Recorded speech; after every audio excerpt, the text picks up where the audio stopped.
everybody! What's going on, DGN family? Happy Friday! Happy August 21st! We've got a lot of cool stuff lined up today.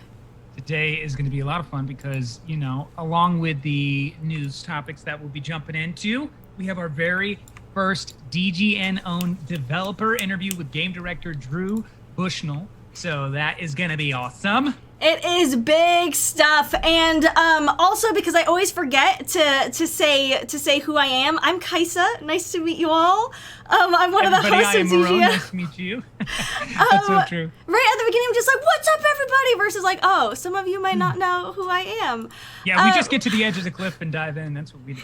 Totally. Oh my God, Zoom is giving me a hard time here with your borders. The outlines, yeah. Yeah, with the outlines. So today, some of the topics that we have before our interview with Drew from Adeona Game is a Crysis Remastered and a free Fortnite Cup. Yes, the free Fortnite Cup is going to be a lot of fun to talk about. Also, it looks like Microsoft doesn't care if you buy an Xbox Series X, as well as Hitman 3 is going to be an Epic Games Store exclusive. So we'll be getting into that, but before we do that, we have a new segment that runs through the whole show on DGN based on yesterday's stream called What's in the Mug? So I guess this tea bag is a giveaway, but you don't know what kind of tea. It is. So there you go. Yeah, you gotta guess the tea. We don't know what the prize is, but let us know what you think might be fun. Maybe like a shout out to your channel or something like that if you guess what's in the mug, but you have the entire stream to be able to guess. So you got to figure out that the beverage in the mug, and even throw in a mailbag what you think we should do for the winner. But yes, what's in the mug, guys? Let us know. Let us know. Also, what is up, Amanda? Long time no see. What is hey, up? What's up, Amanda? What's up to everyone in the chat? Meg, Sequasi, Kane, Coombs, Kai. Hopefully I didn't miss anyone in there. All the DGN fam, thank you for joining us. But let's dive right into some of these news topics so we can get into that wonderful interview that we have planned. So the first topic of the day is that the Crysis Remaster is set to come out in September, and that's supposed to be for realsies this time. Earl Grey tea. That was quick. I'm very predictable. All right, my mug's guessed. So it's going to come out for real after lots of leaks, confusion, and backtracking. Crysis Remastered finally has a new release date, and it's coming to PS4, Xbox One, and PC on September 18th. I guess we should have picked more unique beverages because Kane already got mine with the coffee. So great. All right, game over. Hey, we gotta bring something weird. Yeah, we gotta bring something weird in next time. But guess what, guys? I have another mug prepared just in case. Nice. So, just so you know, if you can't see it, there it is. There it is. Yeah, we'll figure it out. Give him another chance, I guess. Talking about the Crysis Remastered, it's the first game in the series, and it's not only the first game in the series, it doesn't include any multiplayer, and will have graphical updates like ray-traced reflections and 8K textures. Crytek, which co-developed the remaster with Saber Interactive, the studio behind The Witcher 3's Switch port, released a new tech trailer comparing the new version to the original release in 2007. Crysis Remastered originally leaked back in April, with Crytek immediately confirming the game was coming out in the summer. Then in late June, the release date for the game leaked on the Microsoft Store, and it was set to arrive on July 23rd on PS4, Xbox One, PC, and Switch. But following the leak, fans were so dismayed over the look of the remaster, as it appeared in the leaked screenshots and trailer, that Crytek decided to delay the game. Pretty much because it just looked so terrible. So while the Switch version still came out as planned, the studio decided that it would take some extra time to polish the remaster and actually make it look as good as fans want it to. So it does look like the game is finally ready to come out. And if you do want to play the Crysis Remastered on Steam, you're gonna have to wait. While the original series is still available to play on Valve's storefront, the remaster is launching as an Epic Games Store exclusive. Which is cool for Epic. I think it's wild. If those of you who've never played Crysis, don't really know anything about Crysis, Crysis used to be the pinnacle of kind of what your PC could run. A lot of people would brag and be like, oh, but like, can your PC even run Crysis? And so to have Crysis be remastered and to look so bad is just, I guess, adding to the meme. And it's also wild that now you can play it on the Switch, you know, even though the graphics won't be great on the Switch. I think just the fact that the Switch can run it shows how far, you know, consoles have come. Even though the Switch is often docked for, you know, being not as good, not as powerful, it can still run Crysis. Yeah, that's the part that's really funny to just kind of like look at the little device versus what it used to be in requirement of running Crysis. I do like how now the can your machine run Crysis is now can your machine run Microsoft's Flight Simulator, because supposedly that is basically the new Crysis of our decade for PC Master Race. But this was necessary. When we look at the graphics and we looked at the footage, there was definitely that feeling of like Crysis Remastered. Looks like this? Yeah. What? Yeah, it just looked old. And it was also like, I understand it's a remaster. It's not, you know, a remake. But still, it just looked like I was just playing like the old version of the game and it wasn't a remaster at all. Like nothing was remastered. It was just maybe, you know, playable on modern machines. So I wonder how much work they've actually, you know, put into Crysis since they delayed the release date of the game. I wonder if it's going to be popular, if a lot of people will be playing it, or if it's mostly just going to be, you know, OG fans of the game. Yeah, I've got those same thoughts going through my head. Hopefully it comes out and it delivers and the remaster feels right. We're definitely going to find out when it does release what people think. I think this is going to be one of those games that's not going to be able to dodge criticism right away. It's not. It is not. So our next topic is more news on free Fortnite, as Fortnite has a free Fortnite tournament that has anti-Apple rewards. This is a real thing, just so everybody knows. Hashtag Free Fortnite Cup is legitimately happening. So Epic is hosting a new tournament inside of Fortnite, and it's specifically tied to the company's ongoing legal feud with Apple and Google. And the new tournament is called Hashtag Free Fortnite Cup. And Epic is promoting it as the last tournament to include all of Fortnite's mobile players and giving away some anti-Apple rewards to the winners and participants. The entire tournament appears to be designed as a send-off for iOS players and a careful reminder of why they'll no longer be able to play Fortnite on their phones. As a brief refresher, Apple removed Fortnite from the iOS App Store after Epic Games added a purchase option to the game that circumvented Apple's 30% cut of all microtransactions made in iOS apps. Hours after the game was removed from the App Store, Epic responded by suing Apple on antitrust grounds and attempting to have Apple's cut of App Store transactions reduced from 30%. Epic also put out an in-game parody video called 1980 Fortnite, which we watched on this show, which ended with the hashtag that gives the tournament its name, hashtag Free Fortnite. So the hashtag Free Fortnite Cup will function like most of Fortnite's other in-game tournaments. Players will have 4 hours to play up to 12 matches, earning points for things like getting eliminations, winning a game, and staying alive. While the entire idea of a tournament celebrating the last days of iOS players that will be able to play Fortnite is clearly a dig at Apple removing the game from the App Store, the rewards players can earn in the tournament take it a step further. Any player in any region that earns 10 points will get the Tart Tycoon outfit for free. So the Tart Tycoon is the evil businessman character that showed up in Fortnite's parody of Apple's 1984 commercial. He also just so happens to have an apple for a head. The top 20,000 players will get a real physical free Fortnite hat with a rainbow llama on it. And finally, the top 1,200 players will all get some form of gaming hardware. As Epic puts it, just because you can't play on iOS doesn't mean there aren't other awesome places to play Fortnite.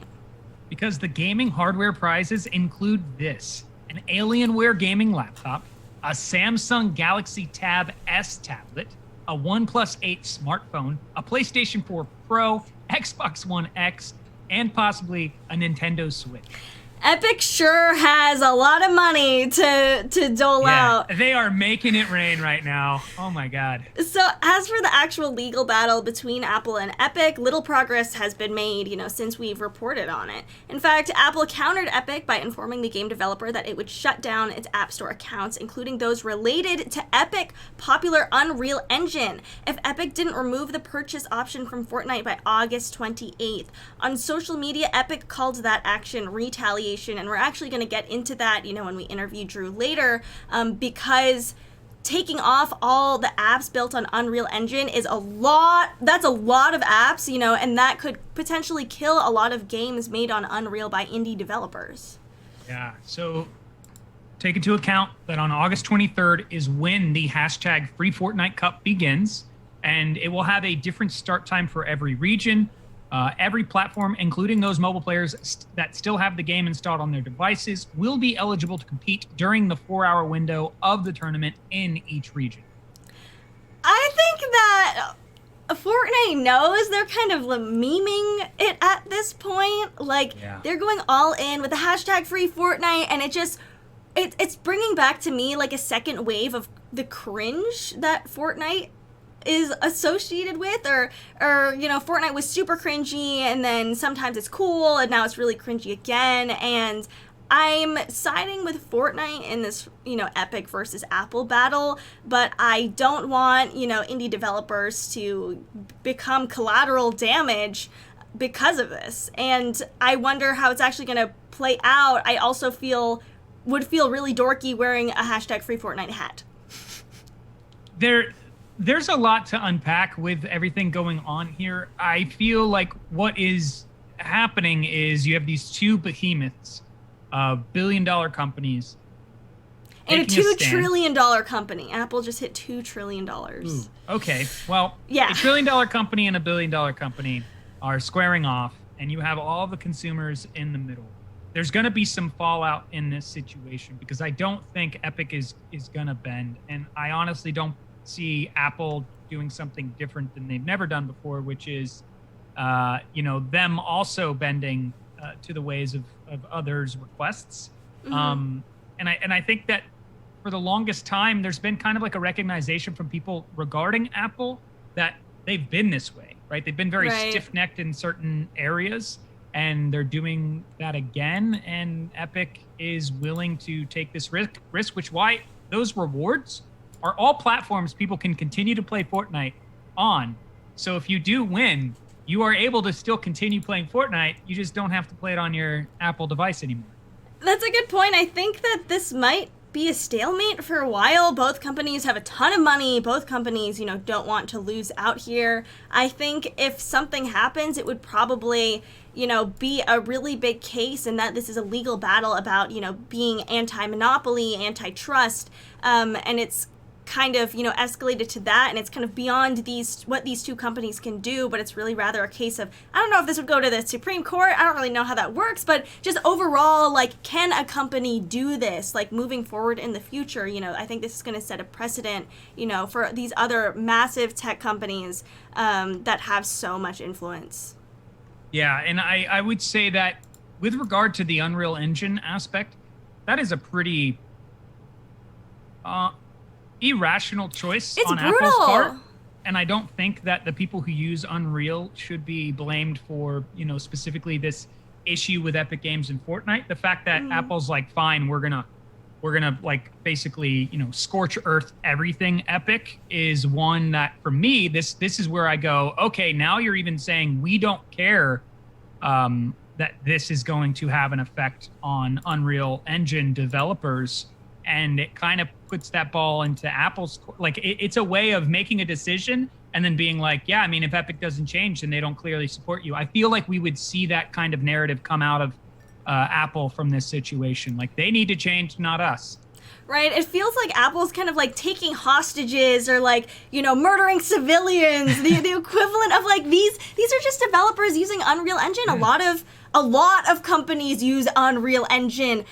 Even for, like, a certain show I'm doing, I use a program developed on Unreal Engine. You know, this is a big, big move. I think it's kind of, the fight's getting gnarly. No one's playing nice anymore. Nope. I think they're really kind of out for blood with each other here. Yeah, we're going to keep our eye on it and see what happens, learn more a little bit about this issue with Unreal Engine and see if that carries through. Our next story is another one that, with another one of these big companies like Microsoft. Looks like Microsoft doesn't care if you buy an Xbox Series X. So this story is also in response to a mailbag question, which was, "Hey, you've talked a lot about the PlayStation. Why should I buy an Xbox Series X?" But GameSpot says that it seems like Xbox doesn't really care if you do or not. So there's your answer. You don't have to buy one. That is so odd because there was this discussion of next gen consoles, right? And one of the things that you ask is like the question in the mailbag, why should I get an Xbox Series X if I have a good PC or a Game Pass? Or, hey, I'm fine with the Xbox One X. Why would I jump to the Series X? Well, yeah, we've been asking that ourselves. Why would you? Because Xbox as a brand kind of doesn't care if the Game Pass subscriber with a beefy PC buys the next console, because that person is already in the Xbox ecosystem. And if you're cool with your Xbox One X, you're still buying games and likely subscribing to Xbox Live or Game Pass services as well. Also, thank you so much, Kai, for the dono. Thank you. So, head of Xbox Phil Spencer has made this approach quite clear over the past few years, and he most recently reiterated it on Animal Talking. We talked a little bit about that, about his Animal Talking interview a few days ago. So, Animal Talking is an Animal Crossing interview hosted by Gary Whitta. So on the show, Spencer said this. He said, how many consoles do I sell versus how many consoles does the other company sell? Sony or Nintendo or other companies back in the day? Well, that's not our approach. If that was our approach, we wouldn't put our games on PC. We wouldn't put our games on Xbox One. We wouldn't do xCloud and allow people to play games on their phones. Phil Spencer has been consistent and vocal with this messaging because it is the future of Xbox. Microsoft's goal isn't to get everyone to buy a specific piece of hardware. The goal is to permeate everyone's devices with gaming under just the Xbox umbrella. The Xbox Series X will just be the top tier option if you want it, but if not, well, there are a lot of other ways to play Xbox games. So before the Xbox Series X was even revealed, GameSpot went out and spent some time with Spencer to get his thoughts on running the Xbox brand. In that profile, he actually told GameSpot this. He said the number of people that are actually buying a console every generation isn't growing dramatically, if at all. He continued by saying at one point, you have to recognize that you can't just lead with one device. You can't just say, here's an Xbox. I'm going to sell this device to every single person, and that's what they're going to play on. That just doesn't work. In many ways, Microsoft is letting the Xbox Series X speak for itself. By all accounts, it's a technological marvel that'll act as the best possible Xbox console available when it comes out. Spencer assured, I want to have a great experience on the television, and I think Xbox Series X is absolutely going to deliver that. As Microsoft has revealed more about the Xbox Series X's technical powers, that seems to be the case. The Velocity architecture, the cooling system, quick resume, native 4K resolution, 8K and 120Hz capabilities, and the ultra-fast SSD that can even surpass what's on the market for high-end gaming PCs. But keep in mind, even though he wants this to be a great TV experience, your TV often won't be able to handle, those refresh rates at all. So Spencer is saying there's enough there to justify the existence of the Xbox Series X, but not everyone needs or wants that to play games. So Spencer on the talk show went on to say this. He went on to say, we want you to be able to use the Game Pass across any screen you want to play on. And that would be our long-term goal. It's not about playing on any one individual screen. And he's made it clear, too, that Microsoft is still playing the numbers game, just a different one. And this is what he said regarding that. He said, how many players are playing? How many games are they playing? Are they enjoying those games? How many friends are they playing with? And that's our approach for Xbox and getting people on board. Keep in mind that console manufacturers notoriously sell units at a loss and actually make their money through game sales and subscription services. And since that's the case, it's, smart that Xbox is doubling down on the latter and widening the pool of people who have the opportunity to buy into those things. But it's not all rainbows and sunshine quite yet. Because Xbox head of marketing, Aaron Greenberg, indicated that the Game Pass isn't a huge moneymaker right now, saying that it's quote-unquote not a big profit play. Rather, it's, again, playing the numbers game in a different way. He says that when people feel like you're over-delivering on value, they want to not only continue to use your service, but they want you to tell their friends about it too. The most powerful marketing is word of mouth. And honestly, it's pretty easy for us to get our friends on board if they're not bound by having to buy the latest and greatest hardware if they don't want to. And that's why Greenberg assured that they're not worried about the short term and said, ultimately, we think long term. And that's the right thing for business doubt that we will have long-term benefits for us. Xbox has made it a point to bring all its first-party games to PC because it wants you to buy those games or subscribe to Game Pass to get access. In that regard, I guess that means there's no true Series X exclusive, but Microsoft isn't playing that game anymore either. For example, an upcoming title called The Medium, which looks really great by the way, will not be coming to Xbox One by virtue of it taking advantage of Series X specific hardware capabilities, but it will be available on PC.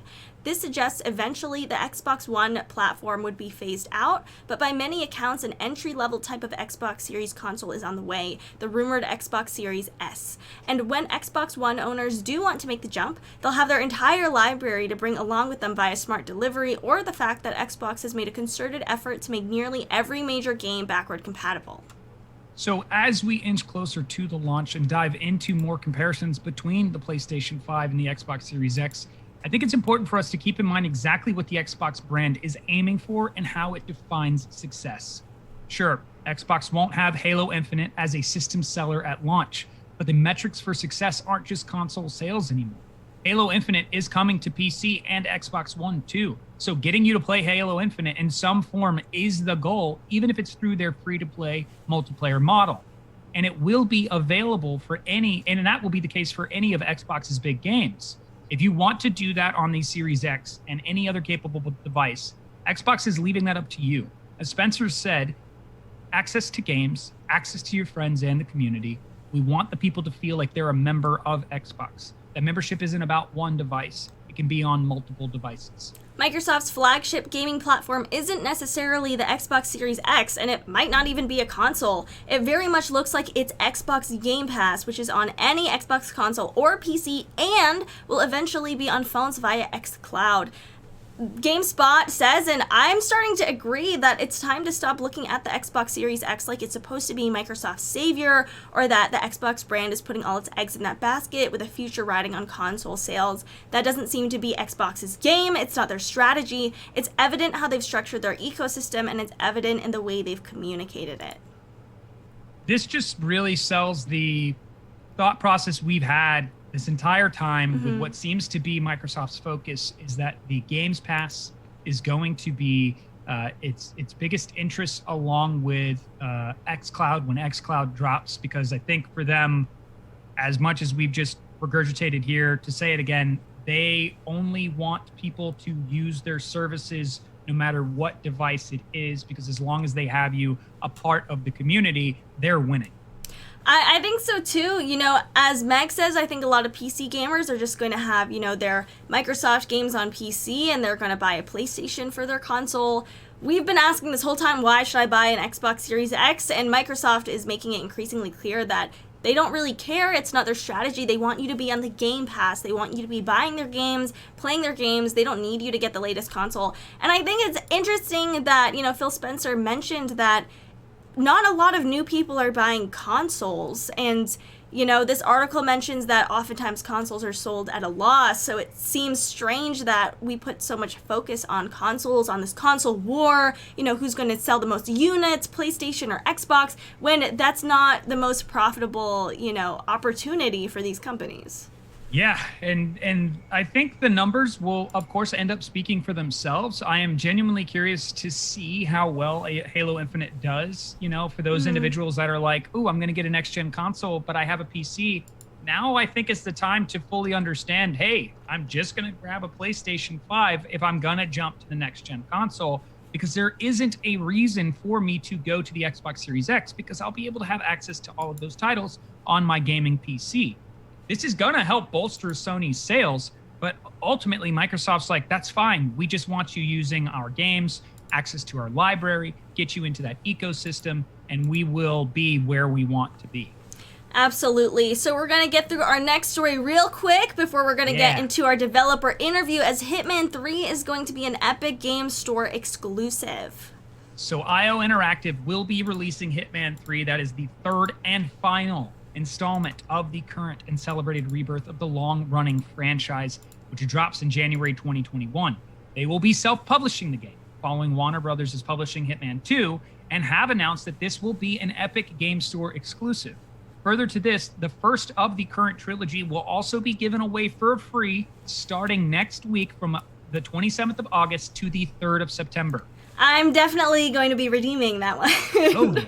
So this is a 1-year exclusivity deal for the Epic Games Store, with the game also being released on Google Stadia. Does anyone care about Google Stadia? I'm genuinely interested if anyone does. And home consoles. What we also know is that IO Interactive and Hitman 3 is benefiting from this deal with Epic Games. As has been shown from other titles, the benefits from this exclusivity go back into the game. This has been stated again by Hakan Abrak, CEO of IO Interactive, who has said... And by the way, thank you so much for joining us, Espresso Shot. What's up? This is what Abrak went on to say. He said, self-publishing Hitman 3 is a big step for IO Interactive and achieving our highly ambitious goals as an independent studio. Furthermore, this partnership with Epic has given us the freedom to create the game exactly as we imagined for our fans and for our community, uncompromised.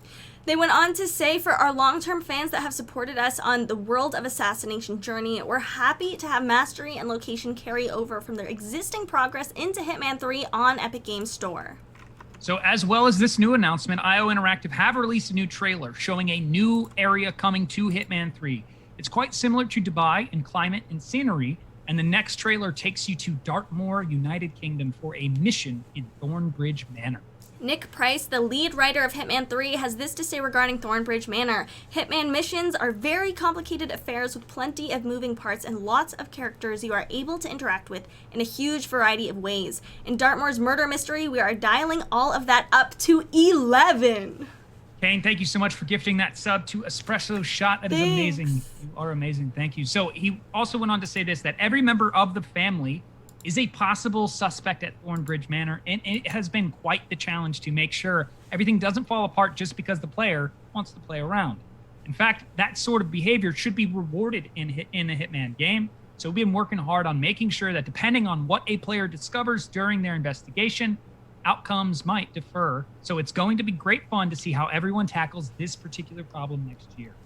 This is big news for the Epic Games Store, because up until now, I don't think I can name one title that I'm like, yeah, you're gonna have to get that on, the Epic Games Store, besides Fortnite.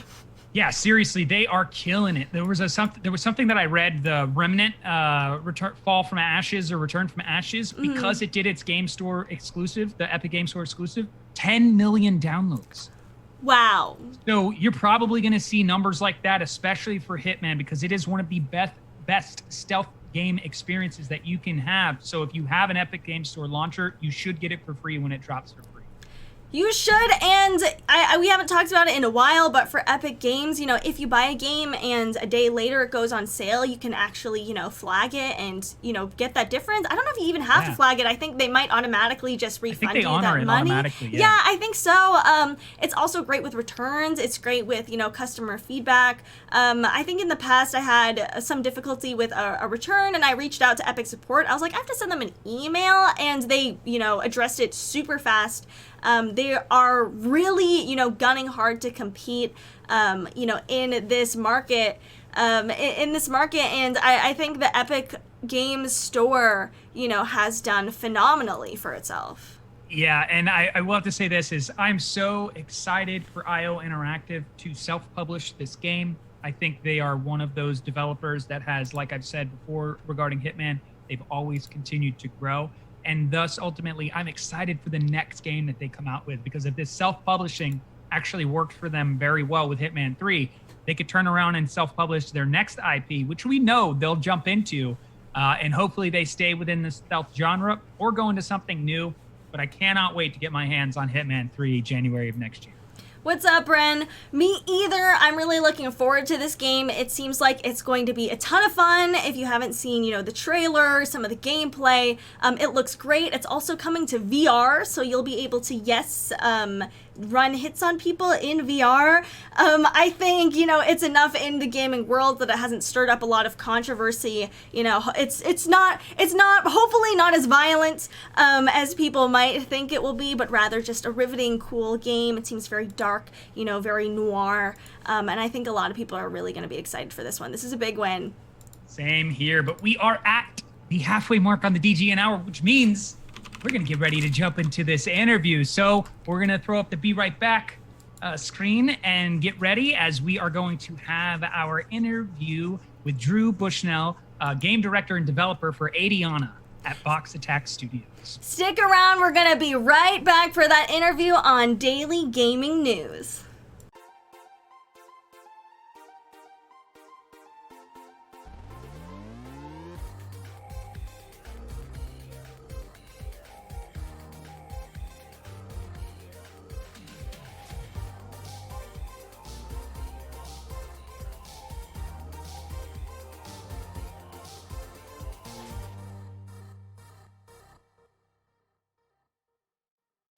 What's up? What's up, everybody? Hey, Marrone. Hey, everybody. Hey! Thanks for Drew, welcoming what's me to going this on? interview. Yeah, Nothing much. Thanks for joining us on this show. I love how we're all talking at once. We're just all too excited. We are. We're This too is hyped really for exciting. this. Yeah, I'm very excited for this. This is probably the first time I'm showcasing my game on a stream. So Really? Hey! said it to everybody. Yeah. Not only is it a first for GGN to have its first interview, it's a first for you as well to be showing off your game live on stream. I love it. Exactly. Gotta have two firsts, you know? Perfect. Two firsts. Absolutely. So this is Drew, also known as Treaky Online. He is the game developer and director for Adeona at Box Attack Studios. Can you tell us a little bit about yourself, Drew? Sure. So I started off originally as an animator and a film student doing editing and stuff like that. And then someone plopped in Unity in my lap and was like, yo, you can make games really fast with this. And I got almost immediately hooked onto it. So I started teaching myself how to use Unity and programming and self-teaching myself C# and Python and all the different types of programming languages, and just dove in head first. So, I love how they said you can develop games really fast. Have you found that to be true? So yes and no. That was like, I was like, wow, wait. this is so easy. And then as I dug further, I was like, oh, like there's a caveat with that. So like there's a lot of preset things where you can like plug in a first person controller and then you can make a map and then you have people walk around with it, which was my first game. And then I was like, cool. And then as you expanded, you realize, oh, I can't use this first person controller because I can't dig into the programming. And then you actually have to learn programming. And then you have to actually get your own art assets. And then it just, as game development is for me, it's always a black hole where you dig into something and 5 other problems show up and 5 other things you have to fix or want to add or want to change or whatever. Was the thought of creating your own game something more recent, or was there a time period, you know, in your youth when you were gaming that you were like, you know what, one day I want to be able to make one of my own? Yeah, I actually tried to make a couple games when I was a kid with a couple of my friends who were programmers. I was trying to do some art and trying to learn Game Maker for it. So I made, when Game Maker was very, very young and was pretty shoddy, I created a couple of simple breakout games and Tetris games out of it. I was trying to make this fighting game that was way too big of a scope. I think I was in middle school or something, and then once you realize, wow, that's starting off early. So Marrone and I know Drew from Caffeine. Yo, any Caffeine heads in the chat? He also designed. We know Amanda's in here. Amanda's in here. We from miss Caffeine. you too. We miss you too, Amanda. Drew designed our DGN logo for us as well, which is mad cool. I know you also worked on a VR show with Caffeine. Can you tell us about your work with that, and if any of your, you know, development background helped with your work there, or if it was, you know, kind of a separate endeavor? Yeah, so I applied for Caffeine actually to be a streamer, like out of nowhere. I have no streaming experience. Streamer! Like, someone posted it on Facebook, and I was like, why not? And then they saw that I put Unity experience, and so they dragged me in for an interview. And then I had already messed around making VR, like I made a room in VR for a class project that you had interactable objects you could chuck around and mess up. So they dragged me in, and they were like, hey, like making this really weird live animated improv show, and we need someone to make sets in Unity.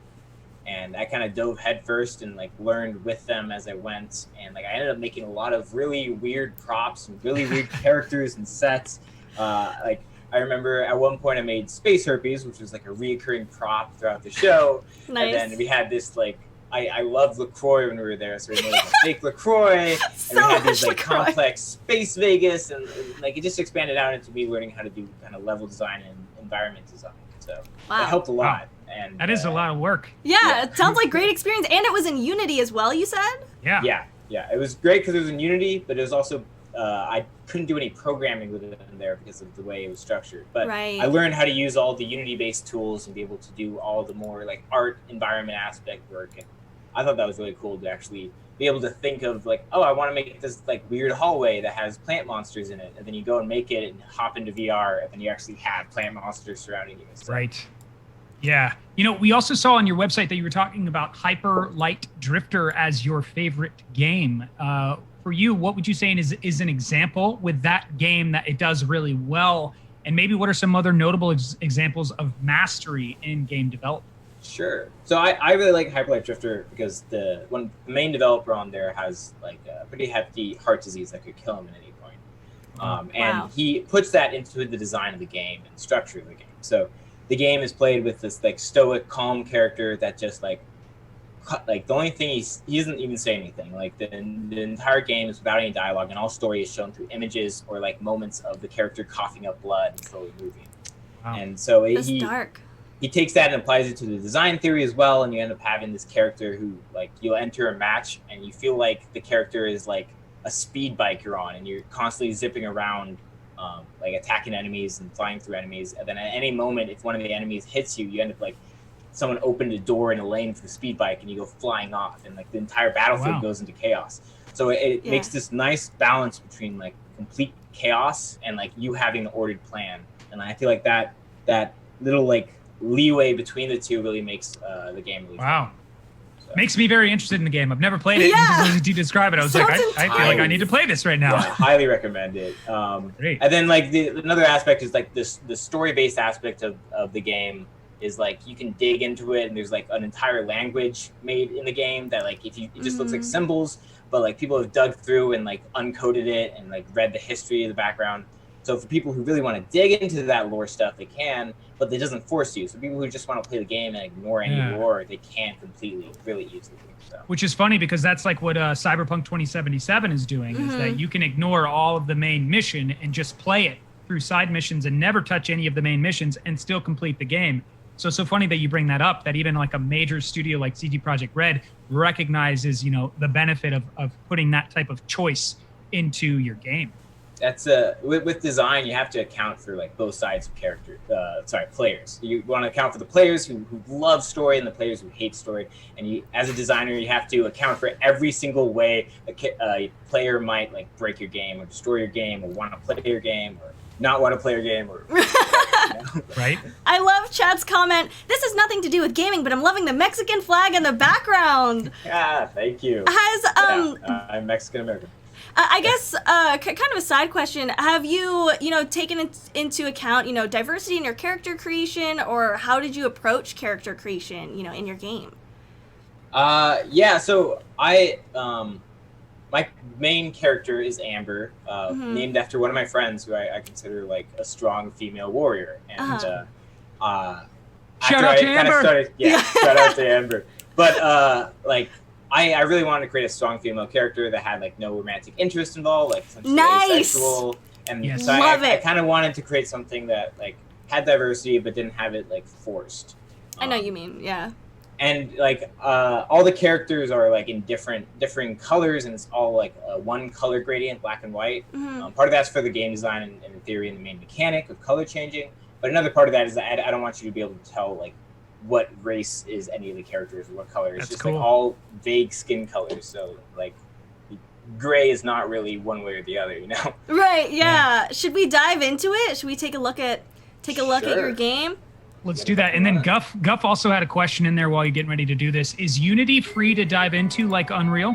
Yes, Unity's free. The difference between Unreal and Unity is this pricing differences, but you can completely download it for free and dive in. And the advantage with Unity is there's way more tutorials and way more like comments and threads, being able to dig in and figure things out. So. Cool.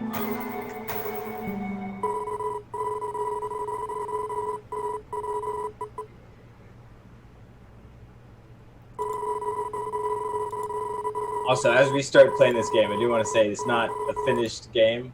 For sure. It's in beta, so there's a couple bugs still here and there, but slowly trying to fix it. How dare you show us a beta? An unfinished product. This is What? launch. Rude of me. Yeah. It was last night. I spent I think 2 or 3 hours trying to fix a bug that I almost fixed, and then it completely reverted itself for no reason. Oh no! That's Do you want to give us a brief overview of the story, just in case anybody missed the text that was popping up that is this game? Sure. So Adeona's set in a world where it's kind of the aftermath of a bunch of strong beings kind of clashing, colliding, destroying each other essentially. And so you're left over with the remnants of that and these characters, these gods that have taken over and kind of formed these 5 tribes. And so the 5 tribes praise these gods and kind of battle and attack and kill each other. And all of them are kind of blessed with their own kind of abilities. Okay. So this is the apocalypse of this world. it's like a rebuilt apocalypse is Okay. essentially what it is. So Nice. And so the game is a Zelda-like game, so classic Yeah. slasher, classic. I was gonna say I'm getting currency. strong Zelda vibes. Yeah, and combination of Zelda and Pokemon, if you can tell. With Yeah, the trees. I definitely Nice. see Yeah. that. Gotten a lot of comments with people saying that the trees are exactly from Pokemon, and I've double checked and triple checked just to make sure. I've gone through every single Pokemon tree just to be I'm not getting sued by Nintendo. Really? That's such a big issue. Yeah. No copyright I issues love how here. people are like, "Oh, it is," and you're like, "It's not. Trust me." Yeah, please don't get Nintendo on my ass. Yeah. I really love the art style because it's a totally new game and new story, but it does feel familiar. It already has nostalgia to me because it's so Pokemon like and Zelda like. Yeah, that's definitely my goal is to create. To cash in on that sense of nostalgia, but also to create that sense of nostalgia. Because the people who played specifically A Link to the Past, I'd say, are about in their late 20s, early 30s, and I wanted to create a game that was a little more experienced, a little more heavy with its subject matter. And so I took the aesthetics of that and tried to bring in, I guess, the concepts and the issues that, let's say, Fallout would approach. Right. Yeah. Now you did mention the RPG aspects. Can you tell us how detailed those go? Because I know anytime a game does say it's an RPG, a lot of the questions that surround that is how deep does that tree actually go? Yeah, it's a very light tree, and that's mostly just because it's my first game. But if you see in the top left corner, you have endurance bars. So if I start running, it'll run down, and then I have health bars, and then I have to turn on keys and stuff like that. So I'm able to expand on abilities as I get new colors, which allow for different attacks. Very I'm able to cool. expand the health bar, I'm able to expand the endurance bar, and I'm able to buy certain upgrades that'll either improve my speed or slow down or make my attacks weaker. It's you gotta pick and choose what kind of things you advance on. Yeah, for sure. And a lot of that influence is from Hyper Light Drifter, which has very similar store mechanic. So reading on your devlog, you were talking about how to create even just movement in a game, and I guess I had never really stopped to think about how, intensive it is to write all the script and actually do all the code for even just moving around. I think me as a gamer and not a developer, I totally take it for granted. How long have you spent on the project so far, and was it harder than you anticipated, or did you know that that's what you're getting into? Yeah, definitely way longer than I expected. I started this project and I was like, this is going to take me 6 months and then I'll move on. I started this project actually literally as a remake of Legend of Zelda Link to the Past. Oh, wow. And I was like, okay, I've made Pac-Man, I made Tetris, I made all these clone games. I'm going to make Link to the Past because that's obviously the next step. But the difference between Pac-Man and A Link to the Past is a decade. And as you, of all people, know, in gaming, a decade is a huge difference. Yes! You end up with a lot of different things that completely change. Yeah. So I've been working on this for 3 to 4 years now. I've been working on the actual game, I'd say 3.5 years. Wow. You have a team surrounding you. Can you tell us a little bit about how that formulated? How did you know them? How did you meet them? And what was that journey like when you were I'm going to set out to make this game? It's very difficult to do it on your own. There have been some people that have done that in the past, but what was it like, putting the pieces together and obviously being at what you're at now? Yeah, It's very interesting. As you show people the project, and as the project improves, and you try to get more people on it, people get very excited for it and get very into it. So I have like a pixel artist, Joe Pendon, and so I've hired him to do a lot of the character work and some of the environmental work and stuff like that. And he is a great guy, very very passionate about what he does, and exactly got to the Pokemon style for the characters that I wanted, and the enemies and so on and so forth. And I have like a sound designer, and the sound designer is like, he's improved as the 4 years have gone on, and right now he's restructuring all of the sounds to make them better. Oh wow! Wow! And these are all like friends I've met through college doing film stuff, and friends I've randomly met at parties, or like people have recommended me. Like the music you're hearing right now is like versatile music that is from a music composer that I've only met online. I've only met in person once in visiting Boston, but a really excited dude that is really into music composition so cool. games and geeks out about it forever. So it's That's fun awesome. finding a little squad, and they all get into it, and we all make recommendations on like, I'll ask them like, what's broken? What do you think's weird for the design? What do you think's odd? Give me every critique you can. Like everyone's a player in this essentially. So I've noticed that you've been. I can't play games and talk over them as you're doing, even though I'm a streamer. I assume you know every part of what you've played so far, like the back of your hand, from just knowing it in and out. It's way easier that I've played through this so many times that I understand. I'm trying to make it a little more playable because like normally I'd run through completely just to be able to get to the bug part. Yeah. But yeah, I'm definitely having difficulty here having the in-depth conversations and going along with everything. So does your weapon attacks, you said those change over time as you get further along in the game, like your choices of what weapon you're using also changes? Yeah, so as you go on, you get the same swords. So for example, this attack, as you get bombs and pick up bombs, you get more bombs to be able to play around with, or you get different bombs you can equip or non-equip. And then also, once you run out of bombs, you get these map the bombs, which only really hit things and don't really explode. And then you're able to change here. I'm gonna speed front a little bit if I can without dying. Good luck. Thank you. But as you go on, you get to change colors, and as you change colors, you get different special abilities. So instead of bombs, I get like stun projectiles, and I get arrows, and I get like a shield ability. But then I can't use this dash ability anymore, and I can't use this bomb throw ability. Very cool. Wow. So the risk reward of making those types of choices. Yeah. And so my point is like with these different colors, it not only affects like how you play against these enemies, but also represents what tribe you're a part of, since every color represents a different tribe. See. That's right. Do you find it difficult to have a balance of like having this game be challenging enough to be fun but not too hard, or is that easier than expected? I feel like I'm still having that issue right now. You play around with design issues, and it's a constant back and forth. As you're talking about, to like make games fun is like a weird balance between like, it's like D&D where you want to make it difficult for the player, but you want to make it easy enough for everyone to get through. Right. And I had a lot of people comment and be like, okay, well, certain things like you shouldn't move forward when you attack, but other people are like, that's so ideal because it allows you to move forward, and it's just a small thing that's like, Right. Wow. you don't even think about it. And then, Yeah, I was just saying until you mentioned it, I was like, oh yeah, wow, yeah. and it's like those things I've opened up Hyperlight Drifter, and I bought almost every single Zelda like there is, and I've played through them to be able to understand and tell what's been like, what do they do, and how can I alter or essentially steal and twist that to make it better. So Nice. That was cool. thanks.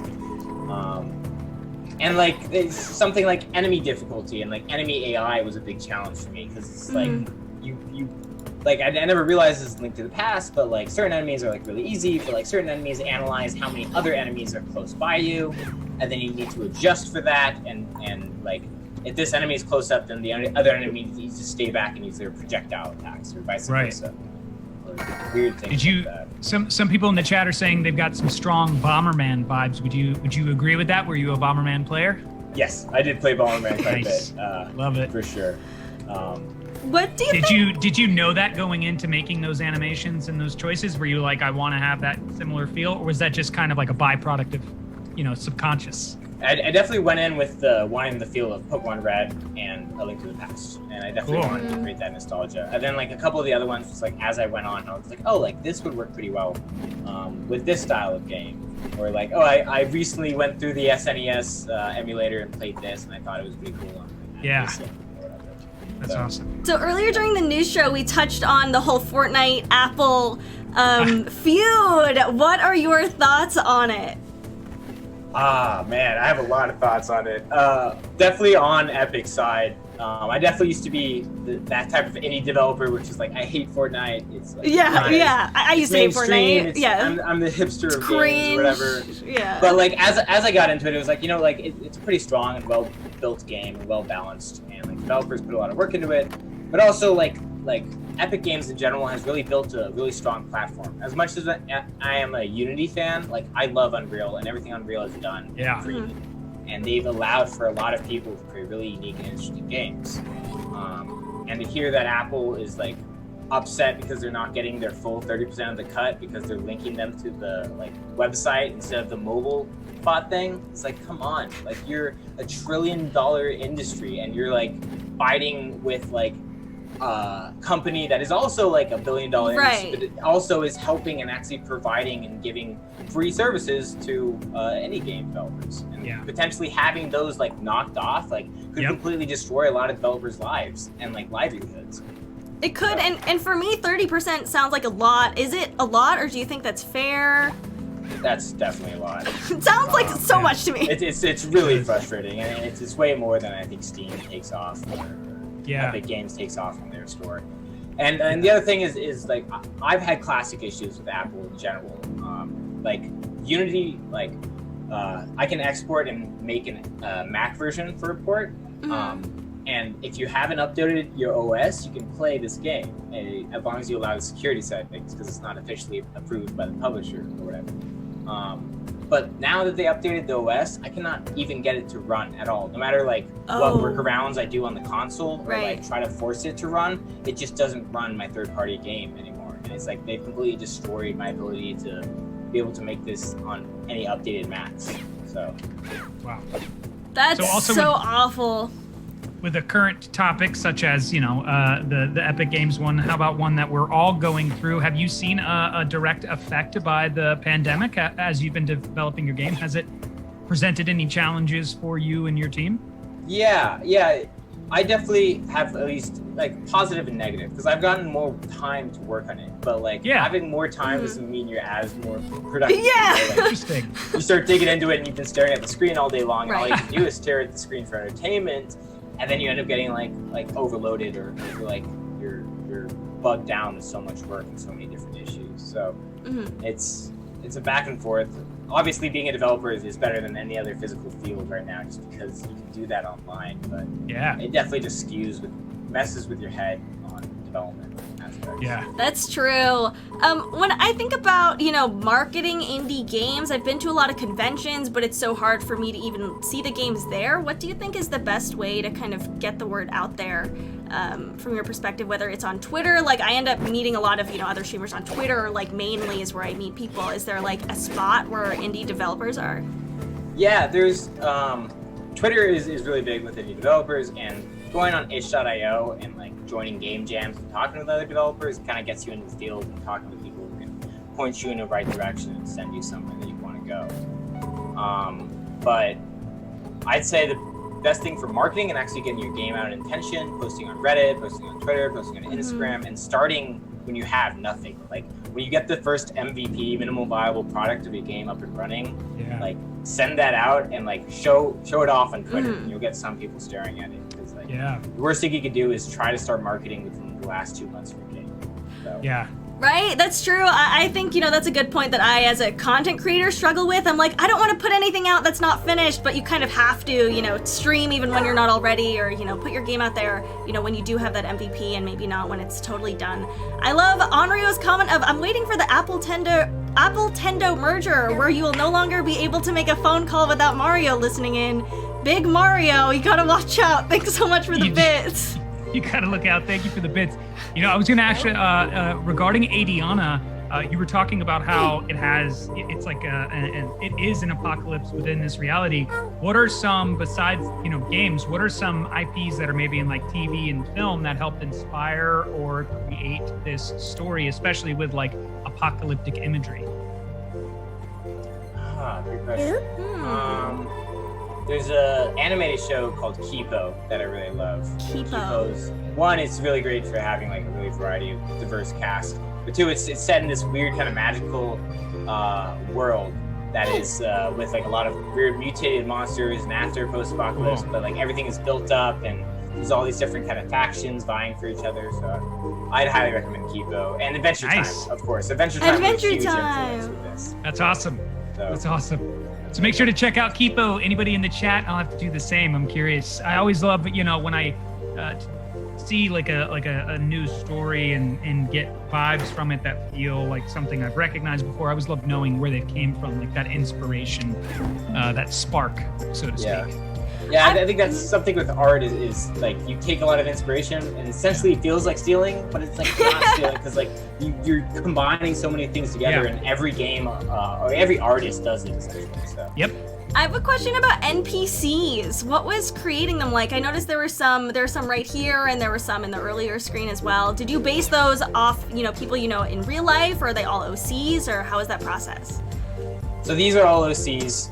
They're all based off of kind of like what the village is like. So Knoxville Village specifically is all these kind of stuck-up people that like essentially smoke this flower that makes them very relaxed. And that's their main thing is they consider themselves so much smarter than everyone. So one of the main aspects I have is like if I talk to this guard while I'm his color, he'll trust me and he'll give me like information and advice. That's cool. And Interesting. This like person will also act differently because I am Knoxville color. And then if I change to purple, the guard's not going to talk to me anymore because he thinks he doesn't know where I'm from and he's confused about me and he's a little weirded out. And then this person will also act differently. So like the whole aspect of the color change is like not only for the aspect of like different abilities, but also like as you talk to different NPCs, they end up changing their reactions. I guess. And I think That's we know deep. now, especially in 2020, as much as we talk about it and address it, that's a real life situation going on. You know, as someone, as we pointed out, your flag as Mexican American, did you have your own, you know, real life experiences going into adding this mechanic that you were kind of like, I want to make sure people understand what this is like. So how do I add it without being too on the nose? Yeah. And that's something, being on the nose is something I'm very worried about. But yeah, being Mexican American is like I'm half white, I'm half Mexican. So I have people like a lot of the times like I'll go and let's say I'll talk to a lot of people from like if I visit Mexico, like everyone treats me like I'm American, fully white. Oh, wow. Yeah. Full on gringo. And then I'll come here and I'll talk to my white friends and they treat me like I'm the most Mexican person they've met. And I'm definitely like somewhere in between, you know, I'm not either. But like having that feeling where you're like in a place that you're supposed to belong, but you don't truly belong is what I kind of base this color changing aspect on.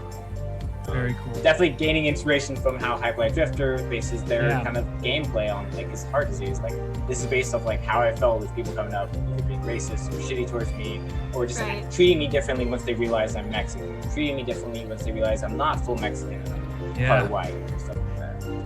Wow. That's, I mean, So I'm sorry for you going awful. through that, but that's also amazing that you took something that a lot of people could just use as something to marinate on in a negative way, and you were like, how do I take this negativity and create from it and help it tell a story? And just that simple mechanic, watching that and seeing people comment on that in chat is very profound to watch happen, and you have the world responding to it in that way. I think that's amazing. That's awesome. Thank you. Appreciate that. Yeah, I feel like part of any game definitely should have like at least a touch or a flair of you in it. And obviously it's not completely going to be you in the game, but if you can get across a message and get across some issue or perspective you have, then you've successfully made a game. So I have one last question about if anyone wants to get into game development, where do you think they should start? And can you be self-taught, or do you recommend, you know, taking a formal class about, you know, game development to get into it? I highly recommend being self-taught. I don't recommend going through any schooling or education for it, unless you have issues with your own work ethic. But Unity has so many free tutorials on its own website, but also like YouTube. I call it YouTube Academy. You can learn so much from YouTube. Yeah, you can learn a lot. Yes, you can. Yeah, anywhere from like C# and programming to like shaders and like graphical stuff or level design or just game design in general. Yeah. Even outside of game design, I fixed my car once because of Nice. just following a YouTube video. So yes, YouTube is crazy with resources. Yeah. So it just takes the work ethic to be able to actually learn and teach yourself. And where can people find you online? If they're looking for this game, looking to follow you, where should they look? Yeah, if you follow my handle at Treaky, I'm on that in almost everything. So you can follow me at Treaky on Twitter or at Treaky on Instagram. And if you want to follow the game directly, it's at Adeona Game. Adeona. A game.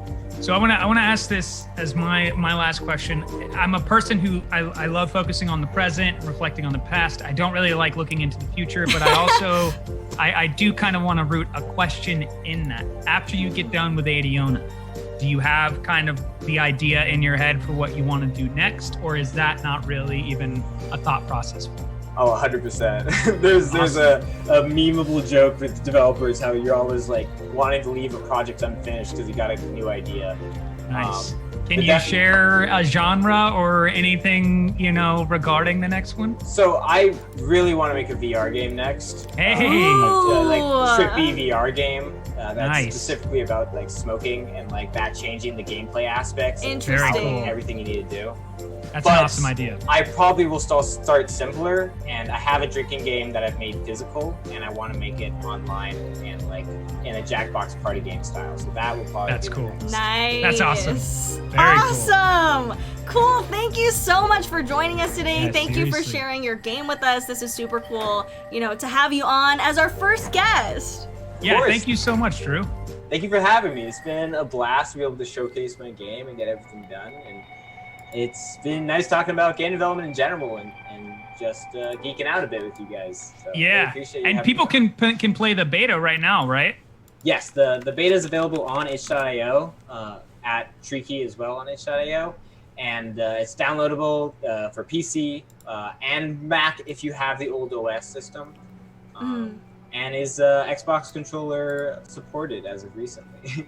Nice. Do you have a timetable on when you think it'll be coming out? I'm hoping I can get a full game end by, I'd say, end of October. I have most of That's soon. the follow-up dungeon done and just Great. finishing up some final bosses and some final cutscenes. So you guys, everybody in chat can expect that we will be announcing when this game is officially releasing. So make sure you're always tuning in on DGN as we get closer to October so we can announce when Adeona officially drops. This has been killer. Thank you so much for joining us. Make sure you follow Treaky online and download that game from itch.io. But that does bring us to the end of our show for today. There's going to be the VOD up. There's going to be reruns. We're going to post this on YouTube. And we'll be back again live Monday from 1 to 2 p.m. Pacific.